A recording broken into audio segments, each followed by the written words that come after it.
এই পাখি নিয়ে গবেষণা করে বিমান বানাইছে। সুবহানাল্লাহ কইবেন না? আমরা বানাই নাই, আমরা তো খোঁজাখুঁজিতে ব্যস্ত, আমরা আছি ফতুয়া নিয়ে ব্যস্ত।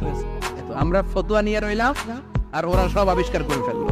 উইলবার রাইট আর অরভিল রাইট, এই দুই ভাই 1903 সালে এই বিমান আবিষ্কার করেছে এই আয়াতের উপর গবেষণা করে।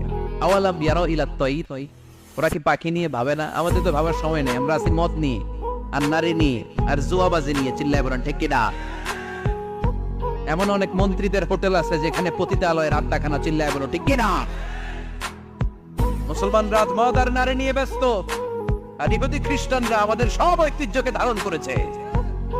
উইলবার রাইট অরভিল রাইট গবেষণা শুরু করে দিল। পাহাড়ের শুয়ে শুয়ে দুই ভাই খালি পাখির ছবি আঁকে, কেমনে পাখিগুলো টানা ছাপটা মেরে ওঠে, কেমনে নামে। গবেষণা করতে করতে করতে প্লেন বানায় ফেললো 1903 সালে। আজ থেকে 100 বছর আগের স্টোরি শোনাচ্ছি আপনাদের। তখনকার বিমান এখনকার বিমানের মতো ছিল না। আপনি দেখবেন যে শুরুতে বিমান কেমন ছিল। শুরুতে ভাঙ্গা চূড়া দুইটা পাখা নিয়ে একটু উড়ে আবার থপাস করে পড়ে, কিন্তু আশা হারায় নাই, আবার উড়ে থপাস করে পড়ে। আমেরিকাতে সুবিধা করতে পারেনি। ফ্রান্সের এক কিং তাদেরকে ডোনেট করেছে বিপুল অঙ্কের টাকা দিয়ে। তারা প্রথম ফ্রান্সের একটা শহর থেকে আরেকটা শহরে পৃথিবীর প্রথম প্যাসেঞ্জার প্লেন নিরাপদে ল্যান্ড করেছে। মানুষের উড়ার স্বপ্ন সফল হতে শুরু করলো।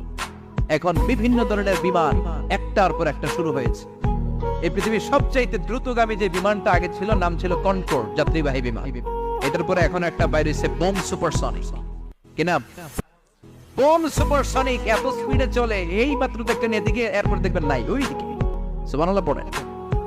কি বিশাল বিশাল ডবল ডেকার গুলো নিয়ে শূন্যে উড়াল দেয়। A3 এয়ার বোয়িং A380 বর্তমান পৃথিবীতে সবচেয়ে বড় প্যাসেঞ্জার বিমান। কার্গো বিমান তো এগুলোর 7-8 ডবল বড় হয়। I'm talking about the passenger plane A380 525 জন যাত্রী নিয়ে এটা শূন্যে উড়াল দেয়। 525 জন যাত্রী, কেবিন ক্রু, পাইলট, বিমানের ওজন, খাবার দাবারের ওজন, ফুয়েলের ওজন, 525 জনের লাগেজ টাগেজের ওজন, এই সব নিয়ে শূন্যে উড়াল দেয়। সুবহানাল্লাহ কইবেন না?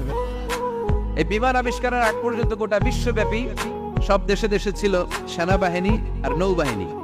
বিমান আবিষ্কার হওয়ার সাথে সাথেই শুরু হয়ে গেল বিমান বাহিনী, এয়ারফোর্স, মিলিটারি। এখন বোম সুপারসনিক বানায়, এখন ড্রোন হামলা করে, এখন মিসাইল হামলা করে, এখন স্যাটেলাইট পাঠায়। আমরাও পাঠাইছি। কি নাম? Bangabandhu satellite. We launching the Bangabandhu satellite channel last year.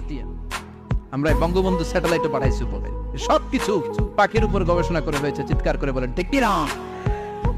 এজন্য আল্লাহ ডেকে বললেন, গোলাম ওরা কি পাখির দিকে তাকায় না? পাখির দিকে যদি নজর করে একটিবার তাকাতো, নাস্তিক আর নাস্তিক থাকতে পারতো না।